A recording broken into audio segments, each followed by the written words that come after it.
कहते हैं? आंखें दे दी बाहर, हाथ दिया बाहर, पांव दिया बाहर, सब कुछ दिया बाहर, छुप के बैठ गए अंदर। बोलते रहो बेटा मैं नहीं हूं, पिटाओगे। मजे की बात है कि नहीं? और वो अंदर बैठा है, उस तक पहुंचा कैसे जाए? देखिए मैं अभी तक सहयोग नहीं बोल रहा, गौर करिएगा, मैं तो आम आदमी की बात कर रहा हूं कि आपको परमात्मा की खोज में अंदर उतरना चाहिए। कैसे?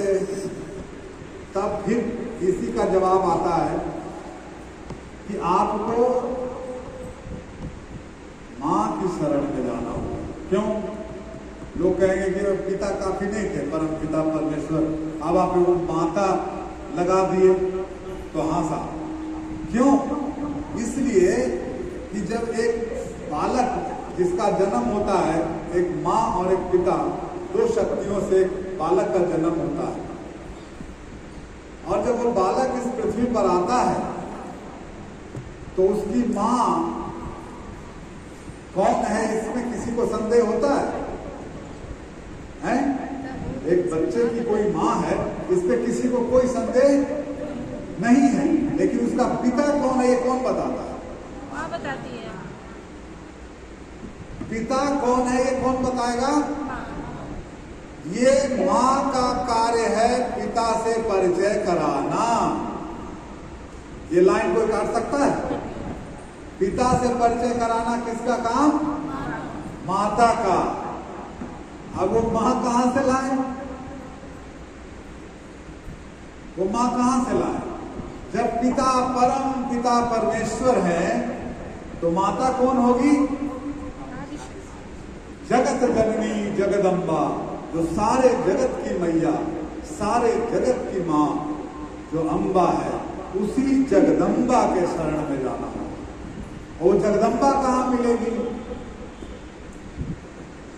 तो आत्मा कहाँ है? ये लगभग लोगों को पता है कि हमारे अंदर एक आत्मा है, लेकिन हमारे अंदर उसके अलावा दूसरा चीज है, ये सबको पता नहीं। तो हम उनको बताते हैं कि आपके अंदर एक जिस तरह से पिता की शक्ति और जिस माँ के गर्भ में 9 महीना रहे उसका हमारे शरीर में कुछ नहीं। क्या 9 माह जिस गर्भ में मैं पला बढ़ा, उस माता का मेरे शरीर में कुछ नहीं रहेगा? तो धर्म ग्रंथों में वर्णन है कि या देवी सर्वभूतेषु मातृरूपेण संस्थिता, नमस्तस्यै नमस्तस्यै नमस्तस्यै नमो नमः। कि सभी भूतों में यानी प्राणियों में माता के रूप में विद्यमान है देवी, आपको नमस्कार। तो वो कहाँ विराजती है? तो वो हमारे रीढ़ की हड्डी के सबसे निचले हिस्से में, जो सबसे नीचे हड्डी है जिसको सैक्रम बोन कहते हैं, उस हड्डी के अंदर कुंडली मार करके ये एक ऐसी शक्ति विराज रही है जो माँ की शक्ति है और आपकी माता है। अब देखिए आप तो सहयोगी नहीं है, आप तो नए आदमी हैं, तो अब आपके लिए होगा कि ऐसे ही माता है, हमारी माता है, ये कैसे बता रहे हैं? मन में आएगा ना, साबित होना चाहिए ना कि हाँ वही माता है। तो पूछते हैं उनसे कि आप कितने बहन भाई? किसी एक से पूछ लिया, वो कहेंगे कि हम 4 बहन भाई हैं। तो आप उनसे पूछिए कि भाई माता एक और पिता एक, तो चारों का व्यक्तित्व एक जैसा होगा?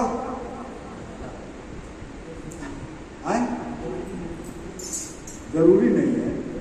मैंने हम कह रहे हैं कि होना चाहिए ना। किस लिए नहीं होना चाहिए? जब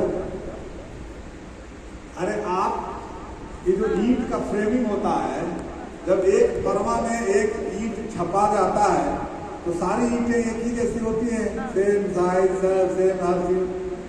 तो जब एक ही गर्भ है और उसी में मैं भी पला बढ़ा, उसी में हमारे बहन भाई भी पले बढ़े, तो सब एक जैसे होने चाहिए थे, पर ऐसा होता नहीं है। और दुनिया के हर घर में ऐसा ही है, ऐसा नहीं कि एक घर की बात। तो ऐसा क्या वो चीज है, कौन सा फैक्टर है जिसके कारण ये डिफरेंस है? तो ऐसा इसीलिए है कि हमारी माँ अलग है, और वो अलग अलग है। तो फिर जब कुंडलनी आदि शक्ति का ही स्वरूप है, जगदम्बा का ही स्वरूप है, तो सब तो एक होना चाहिए था, फिर क्या अंतर? इसी सवाल में दो बातें छिपी हुई हैं। और अच्छा ये बताइए, अभी तक की बात आपको कन्विंसिंग लग रही है? नहीं, मैंने कन्विंसिंग का मतलब समझ में आ रहा है, संतुष्टिदायक है। अच्छा, कन्विंसिंग का अर्थ नहीं समझ पाए जी? माँ अलग है ये बात नहीं समझ। क्या बोल रहे हैं? माँ अलग है, अलग अलग है, ये बात समझ में आई। हाँ नहीं, मैं अभी तक जितनी भी बातें कर रहा था, ये बात शुरू से आया कि भाई परमात्मा को खोजने के लिए आपको, और वहां से बढ़ते बढ़ते हम लोग यहाँ आ गए कि हमारे अंदर अपनी अपनी माँ है। अब यहाँ मैं आपको बता रहा हूँ कि अपनी सगी माँ कैसे, इस बात को अभी मैं बता रहा हूँ दीदी। तो ऐसा इसलिए है कि दुनिया की आबादी आज इंसानों की एक साथ कितनी है? इंसानों की आबादी एक साथ आज लगभग 8 अरब के करीब है, 8-9 अरब मैक्सिमम जी। वो तो कब पार करोगे भैया? तो 8-9 अरब के आसपास इंसानों की आबादी है, और हम सब के कर्मों का लेखा जोखा रखा जाता है ना। हम लोग सुने हैं ना, ये वो चित्रगुप्त जी महाराज होते हैं, उनका काम क्या है? हिसाब किताब लिखना। अच्छा बताइए, पुण्य और पाप 3 तरह से होते हैं, एक मनसा, दूसरा वाचा और तीसरा कर्मणा। मनसा, वाचा, कर्मणा। मन से, वचन से और कर्म से। मने मन किसी को गली आती है, मने मन पाप। वचन से सीधा गली आती है, वचन से पाप। सीधा कूट ही दिए तो कर्म से पाप। तो ये 3 तरह से पुण्य भी होते हैं, 3 तरह से पाप भी होते हैं, और हर पल का लेखा जोखा दुरुस्त रहना चाहिए। तो ये 8-9 अरब आदमी का हिसाब लिखने के लिए 8-8 घंटा का ड्यूटी यदि शिफ्ट में बांटा जाए भैया, तो 24 अरब चाहिए ना दीदी? अब इसका क्या इलाज हो? तो जिस ईश्वर ने, उससे बड़ा कोई इंजीनियर नहीं हुआ, एक ऐसे शरीर की रचना कर दी जिसके अंदर पैर में चूंटी काटो तो दिमाग को खबर भी आता है, और आपको देखना नहीं पड़ता। वो कहता है कुछ काट रहा है तो तुरंत संदेशा जाता है, हटा लो। हम पैर सीधा हटाते हैं, होता है ना। तो जिस बनाने वाले ने इतना महीन, इतना सूक्ष्म कार्य किया, वो क्या इतना बेवकूफ है कि 8 अरब का हिसाब लिखने के लिए 24 अरब को ड्यूटी दे, और उसमें भी झगड़ा, मेरा 5 को पाप नहीं लिखा, पुण्य नहीं लिखा, फलनवा का 10 पाप हमारे नाम पे जोड़ दिए हैं। उसका पन्ना मेरे वाला किताब में सट गया। हाँ, पन्ना सट गया, ये सब हिसाब गड़बड़ है। अभी 8 अरब का झगड़ा कौन सुलझा? जरा समझिए, बहुत इंटरेस्टिंग है ये, कि पता चला कि अरे हम न जानते हैं कि कितना पापी आदमी है, आप इसको पूरा पुण्य जोड़ दिए हैं, किसका घूस खाए। तो इसका मतलब कि उस ईश्वर को कोई ऐसा परमानेंट इलाज इसका करना था जिससे सब लेखा जोखा दुरुस्त रहे। तो आज आपके पास एक मोबाइल नाम का चीज है, और उसके अंदर चिप नाम का चीज है। ये आपने आज बनाया कुछ समय पहले, लेकिन उस ईश्वर ने आपके अंदर पहले से वो चिप लगा रखा है। कैसा? वैसा ही चिप जिसे ब्लैक बॉक्स जो कहते हैं, जब विमानों में लगा होता है कि आखिरी घंटे का पूरा उसमें बातचीत सब रिकॉर्ड रहता है, और पानी में, आग में उसको कुछ होता नहीं। उसी तरह हमारे अंदर वो चिप लगा हुआ, हमारे कर्मों का लेखा जोखा हर समय टक टक टक टक सब लिखा रहा है। आप आंख मूंदे हो सकते हैं, आपको न दिख रहा हो, लेकिन वो अपना हिसाब लिखने में कोई गड़बड़ी नहीं कर रहे, वो सब रिकॉर्डिंग चल रहा है हर समय। आपके अच्छे कर्म बुरे कर्म सब वो कहाँ है? आपके रीढ़ की हड्डी के सबसे निचले हिस्से में वो चिप है। यही कारण है कि जो हमारे पुरुष भाई हैं, ये लोग कभी न कभी श्मशान गए होंगे, गए भैया, तो श्मशान गए होंगे तो देखते होंगे पूरा शरीर जल जाता है, इतनी बड़ी खोपड़ी, इतनी बड़ी टंगरी, ये सब जल जाता है, इतना बड़ा अंजड़ा पंजड़ा सब जल के भस्म। लेकिन एक छोटी सी हड्डी नहीं जलती। वो हड्डी कौन सी है? Sacrum bone.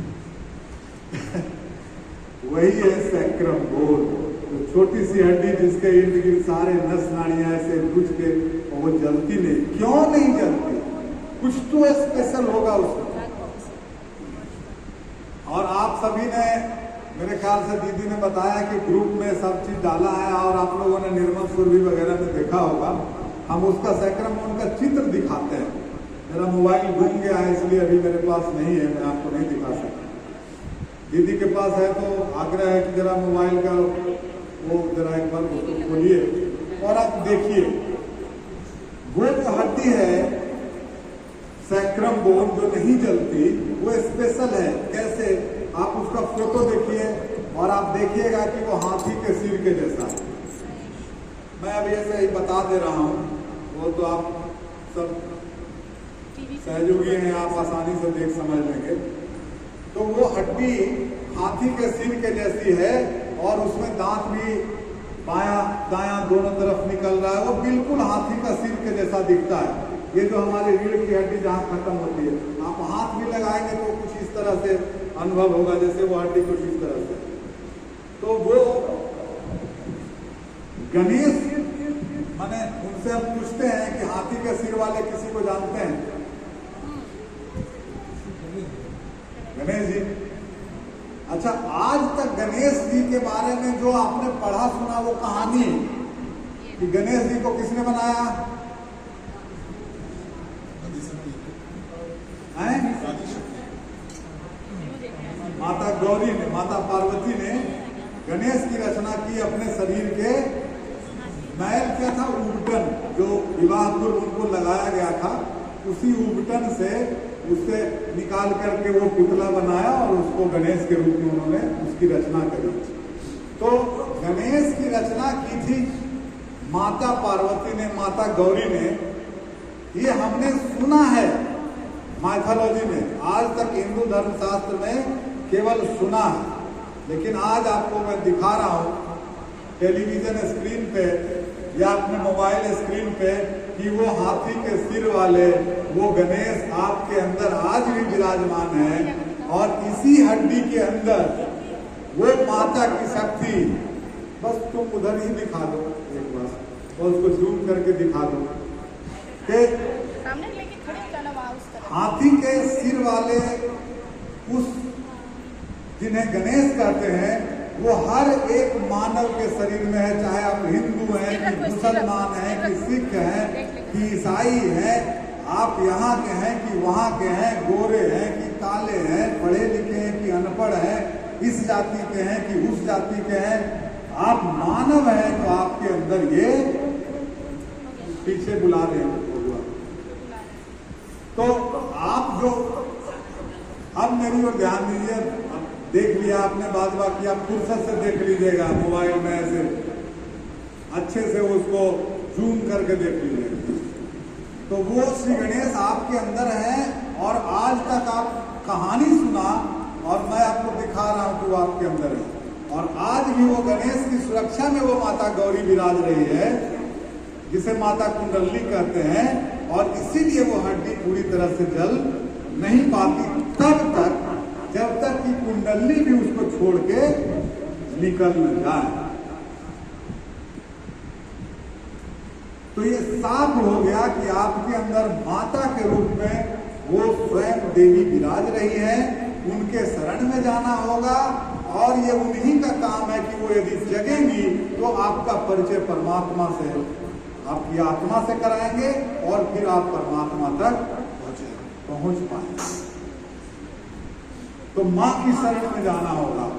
अब सवाल ये, जो कुंडली मां के रूप में वहां है, उनको जगाएं कैसे, उस शक्ति को जगाएं कैसे। अब यहां पे मैं थोड़ा सा वो रामायण, कृष्णा, महाभारत उसका पार्ट भी लोगों के सामने एक आध रख देता हूं कि जरा आप देख लीजिए, जो बातें मैं कह रहा था इतनी देर से, ये मेरी कल्पना नहीं, हमारे अपने धर्म ग्रंथों से है और ये प्रमाण के रूप में आप देख लीजिए कि हाँ ये कुंडलनी और ये सब वर्णन पहले से है। ये माता जी कोई नई बात कहने के लिए नहीं आई। तो अभी तक आप एक आम आदमी के रूप में संतुष्ट हैं जो बातें बताई गई दीदी, जो बातें इतनी देर में बता रहा हूं, एक आम आदमी हैं आप और सहयोग में आपके सामने बताने के लिए खड़ा हुआ हूं और अभी तक सहयोग बताया नहीं है और जितना बताया उससे आप संतुष्ट हो चुके हैं भैया। कोई काटने लायक बात नहीं रह गई ना जी?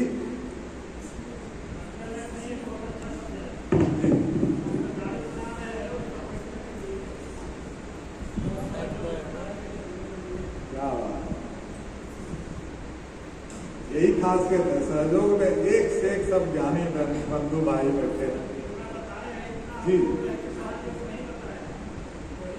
हाँ जी मैं आप ही की बात कर रहा हूँ।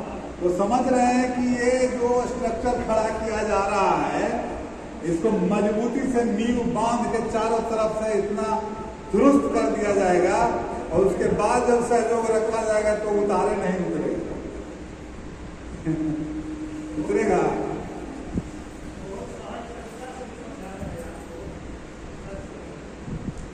देवी समझा रही है हमें क्या चीज। तो इस प्रकार से कुंडली आपके अंदर वो चीज हो गई जो आपका उद्धार कर सकती है, जो जगने पर आपका परिचय पिता से करा सकती है, जो आपका हर प्रकार से उत्थान कर सकती है और जिसके जगने से दो चीजें और होंगी। अब जरा से इसको साइंटिफिक तरीके से देख लीजिए, कुछ स्टूडेंट्स भी हैं यहाँ पे और कुछ टीचर्स भी हैं, तो जरा इसका साइंटिफिक पहलू भी एक बार देख लिया जाए, फिर हम सबको इकट्ठे बांधेंगे।